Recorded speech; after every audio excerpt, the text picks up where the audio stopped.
Գյումրու Ավագանի ավելի քան 2 տասնյակ հարց ուներ օրակարգում, բայց քննարկումներն հիմնականում ծավալվում էին օրակարգից դուրս։ Մեր քաղաքը դաշինքի ներկայացուցիչն անդրադարձավ տրանսպորտի չվացուցակին։ Իրականում այդ շակերտավոր բարեփոխումները պետք է դիտարկենք, որ այդ ամենը կային, որովհետև 18:00-ից հետո հայտարարության մեջ դրված էր, որ մեքենաների հաճախականությունը 30-ից 40 րոպե է դառնում։ Հոգնածի վրեցին չի կարող 40 րոպե կանգանում սպասել, որպեսզի հանրային տրանսպորտը մոտենա եւ օգտվի։ Մարտի վիճակի արդյոք ամեն օր 1000 դրամ տա, որ ժամը 18-ից հետո տաքսիով տուն գնա, հարցրեց Լիզա Գասպարյանը, առաջարկելով նախագիծ մշակել, մոտիվացիա ստեղծել, որ վարորդները երեկոյան 6-ից հետո էլ աշխատեն։ Ամեն մի շրջապտույտը 1000-ից 1500 դրամ է նստում։ Երեկոյան ժամերին ոչ նստող կա, ոչ էլ վարորդ, պատասխանեցին քաղաքապետարանից, բայց եւ խոստացան վերանայել երեկոյան չվացուցակը։ Իմ հզոր համայնքից Սուսաննա Մոսոյանին անհանգստացնում էր Գյումրու կենտրոնական հրապարակին հարող փողոցներում երթևեկության կարգի հաճախակի փոփոխությունների հարցը։ Օրակաց ամեն անցնելուց 2/3 վարորդի այդտեղ տուգանում է ու ստացվում է, որ զուտ քաղաքապետարանի անփոփոխություն ասեմ, թե անհետևողականություն ասեմ, այդ պատճառով քաղաքացիները դարձել են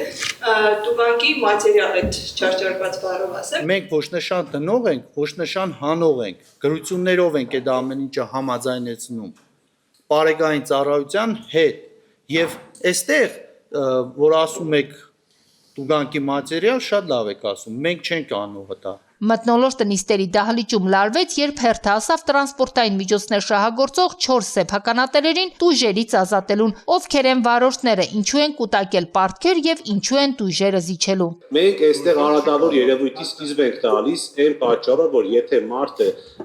չի կարողացել ճիշտ տնօրինել իր սեփականությունը, հիմա գալիս խնդրում է, մենք տույժը դիզիչենք։ Պարզվեց այս անգամ ոչ թե գոլդ համարներով մեքենաների վարորդներ են դիմողները, այլ վարորդներ, որոնց մեքենաները շահագործման ենթակա չեն ու տարիներով չեն շահագործվել։ Ավագանին ազատեց նրանց տույժ ու տուգանք վճարելու պարտավորությունից։ Նիստի ավարտին Ավագանու քաղաքացիական պայմանագիր խմբակցությունից Վահան Դավթյանը քաղաքական ելույթով հանդես եկավ։ Փողոցների խճապատում, վատ ճանապարհներ, թափառող շներ, այսինչ հարցեր է քննարկում երկրորդ քաղաքի Ավագանին։ Գոհ է արդյոք իր կառավարումից։ Ուր մնաց քաղաքի տուրիստական համբավը, դիմելով Իմ հզոր համայնքը, մեր քաղաքը եւ Մայր Հայաստան խմբակցություններին հարցրեց Ավագանու անդամը։ Որն է ձեր դիրքորոշումը այս ամենի վերաբերյալ։ Դուք գոհ եք այս կառավարման արդյունքներից։ Կիսում եք պատասխանատվությանը այս իրավիճակի համար։ Մենք բոլորս գիտենք, թե 1 տարի առաջ ով եւ ինչպես է ձևավորվել այսօրվա իշխանությունը։ Եվ հենց դրա համար այս հարցերը պարզապես ձևական չեն։ Սա քաղաքական պատասխանատվության հարց է։ Ժամանակն է տալ հստակ քաղաքական գնահատական, ընդունել ծախողումներ։ Հարգելի գործընկերներ,